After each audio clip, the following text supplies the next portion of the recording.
You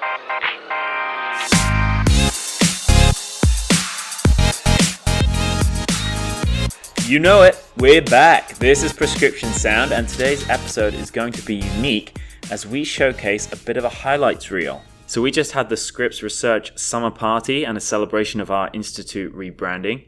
It was a ton of fun. We had food, music, games, merchandise giveaways, and it's just a great all-round atmosphere. And as you're about to hear, we were doing some live recording at the event. So we heard from students and professors about what they do and how their science is changing life. Plus, I managed to grab people from places like communications, marketing, philanthropy, to really find out what this new image means for the Institute and what the public can expect from us going forward. So let's relive that party and join some of our guests. You look, you look nervous. All right, we got a new guest. So could you tell everyone who you are and which department you are in at Scripps Research? So my name is Julia Grandjean, and I'm a grad student in the Department of Molecular Medicine. And what kind of work do you do? So I work in the Wiseman lab, and we work on basically improving the way that your cells can fold their protein properly in order to sort of mitigate causes of a lot of different diseases. Hey, my name is Vincent Vartabedian, and I'm in the immunology department. Okay, so I look at the role of interferon on antigen presentation. And it's important because antigen presentation is critical for preventing diseases like cancer and clearing bacterial infections and parasites, stuff like that. Cool. So how the immune system really recognizes those foreign nasties coming in. Yeah, it's all about activating the immune system to get a good response. Fantastic. So hopefully we can figure some stuff out with that. Okay, and what's your favorite thing about working here at Scripps? My boss is an exciting young guy who definitely could use more funding. So anyone listening out there, John Tajaro, shoot us some cash. Yeah, exactly. We'll do some good stuff with it. Always looking for donors. Okay. Exactly. Okay, Vince, we'll go get some food, get yourself some free swag. Thanks for joining Thanks, man. me. Good luck out there. All right, cheers. Okay, here we are. I am with Taylor Lowe. So, Taylor, what lab and department are you in here at Scripps? I'm in the Lazzarini Denki and Body Labs in the Molecular Medicine department. Very cool. So what do you do, real briefly, and what are the implications of your work? So what I work on is basically mechanisms of cancer immortality. So I'm hoping that the stuff that I'm working on can help with cancer treatment. Okay, so I am with my good friend, India Mitag, who is Senior Director of Philanthropy. Is that right? That is correct. Oh, right. So India, what does this new brand and this new image mean for the way we kind of interact with the public and communicate our science? Well, I think what it really does is it tells the story visually of what is really going on here. Kind of, there's great science, it's new, it's exciting, it's not the same old. The branding better demonstrates kind of who we are, and it provides an opportunity to share our story with the community and the potential donors. And speaking of sharing that with the community, we have some exciting community events coming up, don't we? So maybe you could just plug one of those. Sure, absolutely. I would love to plug first and foremost our new lecture series called The Front Row. Cool. And our next speaker, we've had one speaker, our president, Peter Schultz, spoke, and our next speaker will be Dr. Kristen Baldwin, who will speak on September the 13th here in the amazing Hazen Auditorium, which was designed by Billy Cien and Todd Williams, which you can hear about on who also came recently. They're on the podcast. They are on the podcast. Episode 5, so one to watch. Yeah, really looking forward to those events, and we've had a great turnout as well, so it's promising. It is promising. Our auditorium seats 320. We had standing room only for Dr. Schultz. I know Dr. Baldwin will fill the room just the same. Yeah, no doubt. We also have a reception that goes along with the talk, so people can mix and mingle, interact with the other faculty and researchers that are here. They can talk to other interested community members that want to hear about what's going on. Yeah, science and wine afterwards. Perfect combination. It is, absolutely. All right, so I've just flagged down Ryan Shenvy. So Ryan, what department are you in, and what do you guys do? I'm in the Department of Chemistry, and simply put, we make complex molecules. Okay, very cool. And how does this kind of thing change life? How does it change health and disease? So it turns out that when you put a molecule inside a human being, a lot of things can happen, good and bad. Only about 4% of new chemical entities or new potential drugs make it through clinical trials. So that's a very high attrition rate. We study molecules that are already optimized to go inside living organisms. Some people call them natural products, some people call them secondary metabolites. They come from plants and fungi. Many people have heard of them, penicillin, Taxol. And we try to find the most efficient way to synthesize them, modify them, and optimize them for human use. Sometimes this involves invention of new chemical reactions. Sometimes this involves discovery of new reaction mechanisms. It's a lot of fun, it's incredibly challenging, and it has a potentially huge impact on human health as more and more drug hunters and pharmaceutical companies try to make their new drugs more like natural products. 2 more guests on this summer party. So who am I joined by? We'll just go down the line. So I'm Jean Brannon. I work in the Career Postdoc Services Office, and I'm the program coordinator. Okay. And I'm Ryan Wheeler. I'm Director of Career International and Postdoc Services here at Scripps. Fantastic. And you guys provide a number of valuable resources to students and postdocs. So how does what you do really facilitate the amazing life-changing science going on at Scripps Research? Yeah, so I think speaking on behalf of Jean here too, but I think we feel pretty privileged to have the chance to work with brilliant scientists that come from all corners of the globe here to Scripps Research to really change the world. And we kind of see our job as helping them develop as scientists and to provide services that complement the training they receive in the lab. We offer a lot of different workshops and job search seminars and resume workshops and interview skills, that sort of thing, to really help them take their next step after they're done here with their training. Yeah, amazing. And Jean, what's your favorite thing about working here at Scripps? Oh, I just love working with the postdocs. I think that they're just so grateful for the information we share with them. Yeah, and speaking of that, we have some very fun postdoc events coming up. So maybe you could briefly mention those. Sure. So September 17th, the 21st, is National Postdoc Appreciation Week. Different institutions all across the United States who are recognizing postdocs for their contributions to science and scientific discovery and all their achievements. So we have all sorts of fun events arranged for that week. So on Monday, we're doing postdoc chair massages, where they have a 15-minute chair massage. Very relaxing. Yeah. Then Tuesday, the Society of Fellows is putting on a lightning talks event where they are sharing their science in 5-minute bursts. Thursday, we have a really fun outdoor celebration. We're going to have a dodgeball tournament with postdocs and professors, so that's going to be a lot of fun. We're going to have a dunk tank, so hopefully we'll have some PIs who are willing to get wet for that. We're also going to have a taco card. International Services Office will do an open house. We're going to have all sorts of fun activities. So. Sounds like a lot of fun. And if you're a postdoc out there and you want to smoke your boss in the face with a dodgeball, then sign up now. Definitely. All right, thanks guys. All right, so I have a great honor in being joined by Professor Carrie Engel. So Carrie, which department are you in at Scripps Research? I'm in the chemistry department. My research group focuses on inventing new tools to streamline the synthesis of bioactive compounds for use in drug discovery. Reactions that we would develop in our lab could find applicability in pharmaceutical companies around the world as well as in academic labs. So we consider ourselves tool makers trying to make the lives of other researchers easier. What do you like most about working here at Scripps? At Scripps, the energy is just completely contagious, and I think there's this tremendous shared passion for science that I think is unique and really special, and it keeps me coming to work every day and being totally energized and focused on what we're doing. Amazing, amazing. So speaking of energy, have you been playing any Jenga yet? Not yet. Any of the games? Dancing to the music? I was inspired by watching the epic showdown between Jamie Williamson and Donna Blackman. So, how did it end? I think Donna, judging by her victory pose, ended up winning. Donna's a mean Jenga player. All right, okay, thanks, Carrie. I'll let you go. Thanks, Drew.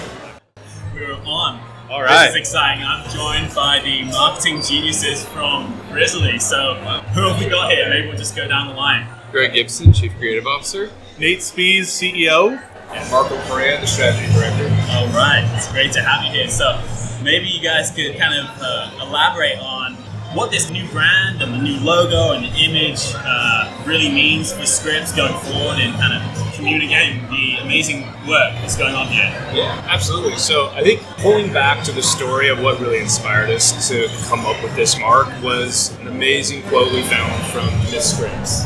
She said, "I hope people remember me for my loyalty to the truth, my commitment to public service, and my belief in infinite human progress." Wow. And that was something, I mean, first our team thought, why doesn't anyone talk like that anymore? And second, we said, wow, we really latched onto that idea of infinite human progress because there's such a parallel with scientific research, right? So that was very much kind of what inspired the mark itself. But then we also wanted to breathe some unique elements from Scripps into it. We wanted to have that action in it, and so the gestural nature of the mark. We wanted it to reflect also the culture of kind of this organized chaos and collaboration, and that's why there's this irreverence in its asymmetry. But a lot of that kind of just came to life, through a long process of research and discovery, meeting with the team, the workshops, all of it was really great. So ultimately, you told us what the brand needed to be. Yeah, I was at one of those focus groups, and it was a ton of fun, very enlightening. And what were the main messages coming out of those sessions that you kind of needed to embody then in the final image?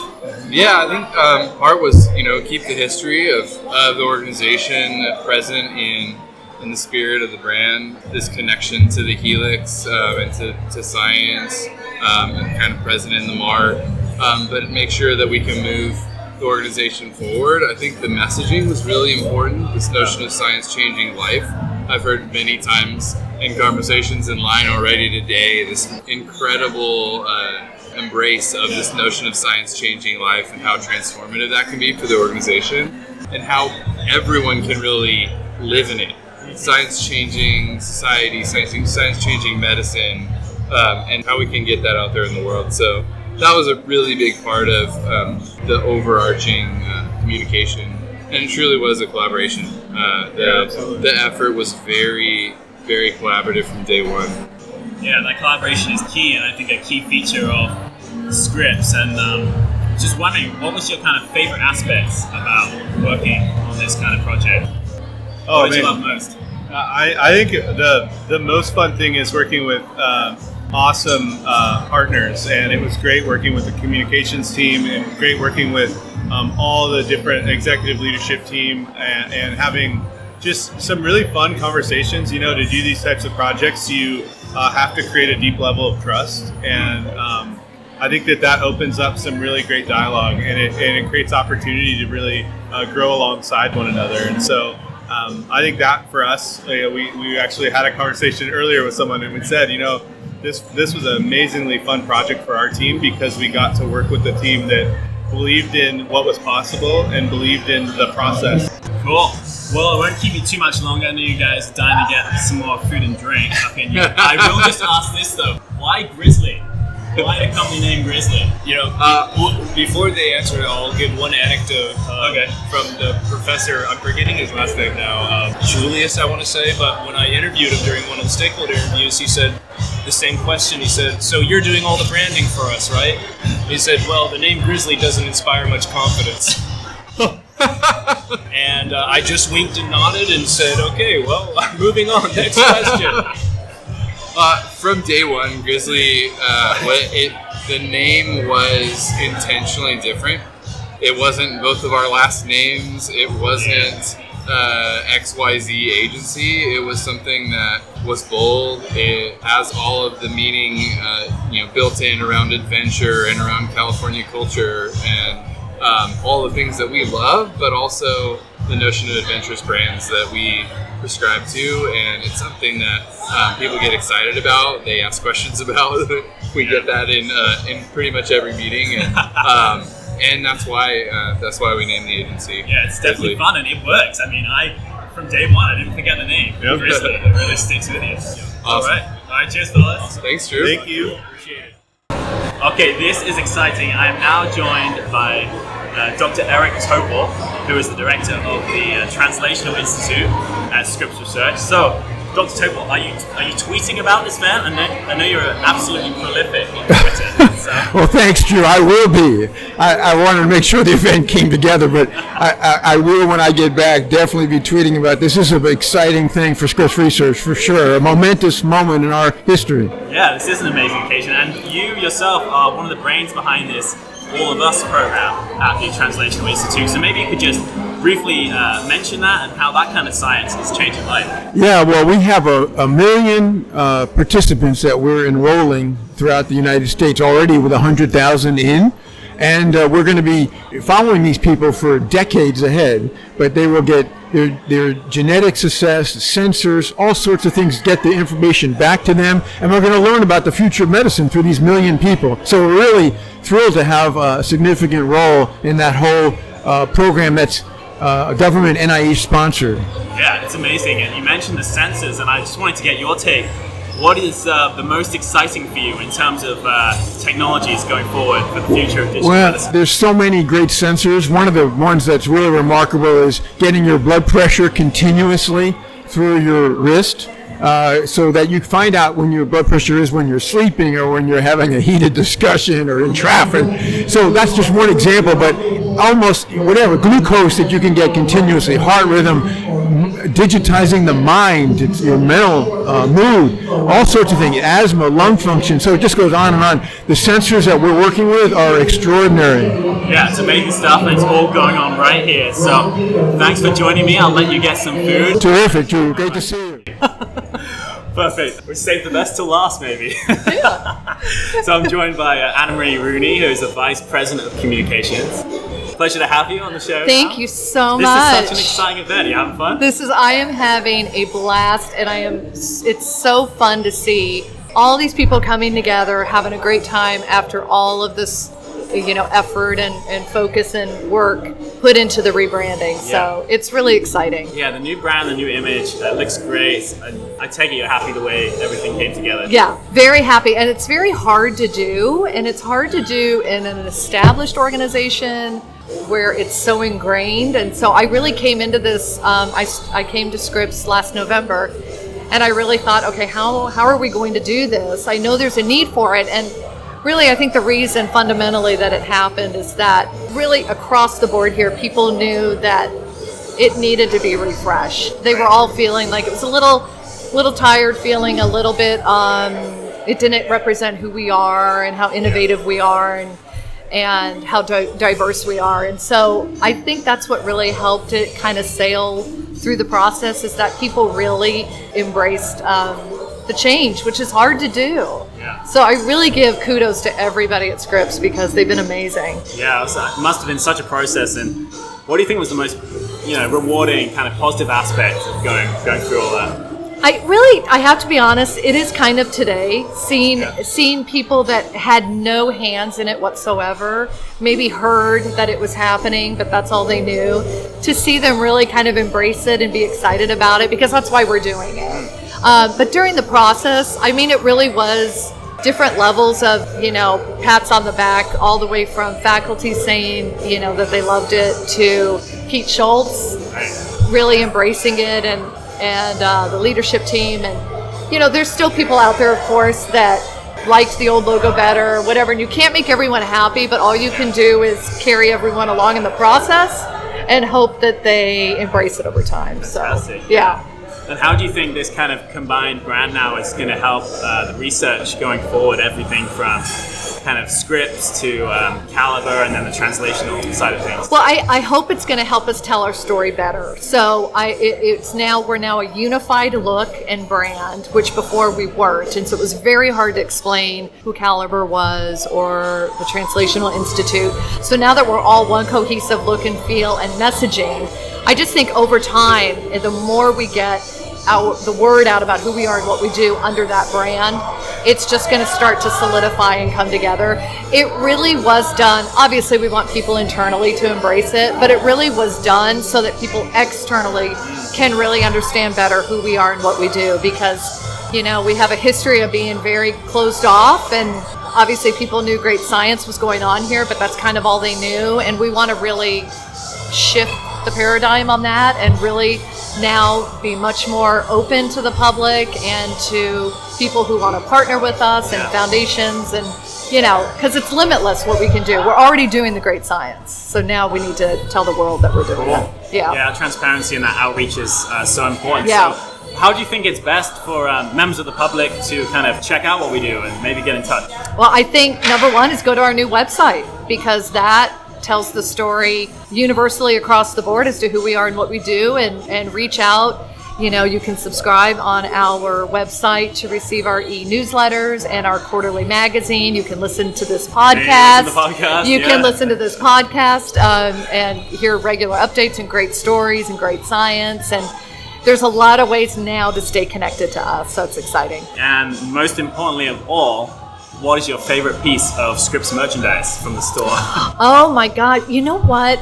I have to say it's the water bottle. Oh, yeah? Yeah, have you seen it? I have not seen it. So this water bottle. No, I mean the T-shirt's cool, and to me they're walking billboards, so I love that.